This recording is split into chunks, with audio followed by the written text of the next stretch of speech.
खालिद चिश्ती साहब, आपने दिहाइयां गुजारी माशाल्लाह पाकिस्तान का डिफेंस करते हुए।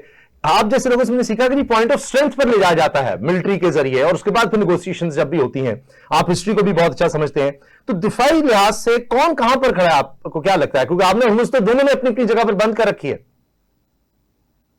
बहुत शुक्रिया साम भाई, आपने इन्वाइट किया और माजरत के मैं बड़े अरसे बाद हाजिर हूं। सर आपकी मेहरबानी। देखिए, बुनियादी तौर पर मिलिटरीली मैं कल ही एक आर्टिकल पढ़ रहा था, एक आया है इंटरनेशनल स्ट्रैटेजी एंड इवैल्यूएशन का, एक उन्होंने तज्जिया दिया है और उसके अंदर वो क्लेम कर रहे हैं कि उन्होंने पेंटागन के अंदर 3 सोर्सेज से ये डॉक्यूमेंट निकलवाया है और ये ऑथेंटिक है, वो कंफर्म है। वो मैं आपको पेश करता हूं जो लॉजिकल लग रहा है। वो ये कहते हैं कि अमेरिका का इस वक्त जो प्रिसीजन गाइडेड उनके पास मिशन है, इसको पीजीएम्स कहते हैं, जो प्रिसाइज बॉम्बिंग के लिए इस्तेमाल होता है, वो 45% कोटा इस्तेमाल कर चुके हैं अपने स्टॉक पाइल का।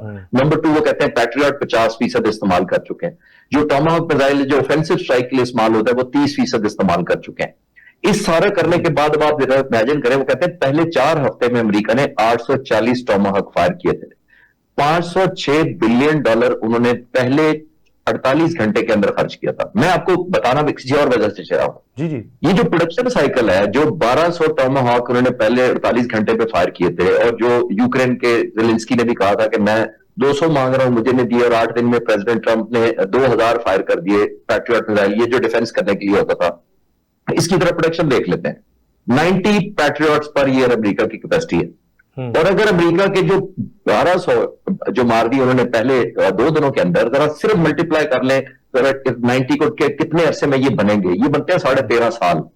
जिसका मतलब ये है कि अमेरिका का जो स्टॉक पाइल्स है, अगर एवरेज उन्होंने निकाली है उसी आर्टिकल के तहत, तो अमेरिका का इस वक्त जो मिशन है वो 50% पर ड्रॉप हो चुका है, और तकरीबन इतना ही ईरान का एस्टिमेट किया जा रहा है। लेकिन मैं as a student of military warfare ये आपसे गुजारिश करूंगा, तो आप भी एग्री करेंगे कि अमेरिका का 50% स्टॉक पाइल पर चले जाना म्यूनिशन का और ईरान का कभी बराबर नहीं हो सकते, क्योंकि ईरान ने सिर्फ सर्वाइव करना है, ईरान ने हिट बैक करना है, ईरान ने अपना सस्टेन करना है, वाइबल अपने आप को रखना है। अमेरिका ने सिर्फ ईरान को नहीं बताना कि मेरे पास स्टॉक पाइल कितना है, अमेरिका ने इजराइल को सपोर्ट करना है, अमेरिका ने यूक्रेन लड़वाना है, अमेरिका ने एक डेटरेंस क्रिएट किए रखनी है चाइना पर कि ताइवान को हाथ ना लगाना वरना हमारा स्टॉक पाइल इंतजार कर रहा है।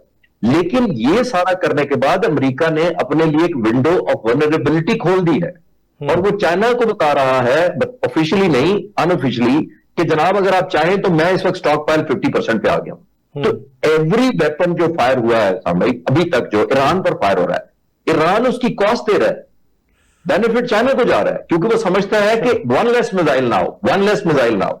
तो जितने फायर किए हैं इसने, वो चाइना को इनडायरेक्टली एडवांटेज दे रहा है। जैसे मैंने कहा, लीवरेज ईरान का come over a period time, Iran का भी लीवरेज कम हुआ है, मुझे तो नहीं बोलना चाहिए। बहुत ज्यादा डिस्ट्रक्शन हुई, मिलिट्री उन्होंने बहुत नुकसान उठाया, civil infrastructure, leadership, human scientist, तमाम के तमाम फ्रंट पर उन्होंने नुकसान उठाया। तो थ्रेशोल्ड तो दोनों की आ चुकी है, विन विन सिचुएशन के लिए दोनों अभी काम कर रहे हैं। हमें फर्क नहीं पड़ता पाकिस्तान में या ग्लोबली बैठकर कौन जीता या कौन हारा, हमें तो पीस से मतलब है, हमें तो स्पाइस से मतलब है जो हम दे रहे हैं, बगैर जंग लड़े दे रहे हैं। तो I think hope and pray कि रियलिज्म दोनों की तरफ आ गया होगा, खासतौर पर कूलिंग पीरियड भी खत्म हो गया, तो अब कन्वर्ज कर जाएंगे मिसाइल टेक्नोलॉजी और वेपन फायरिंग को छोड़ के। आई थिंक मुज़ाकरात की तरफ आ जाए तो अल्लाह करे कि कामयाब हो जाए मुज़ाकरात।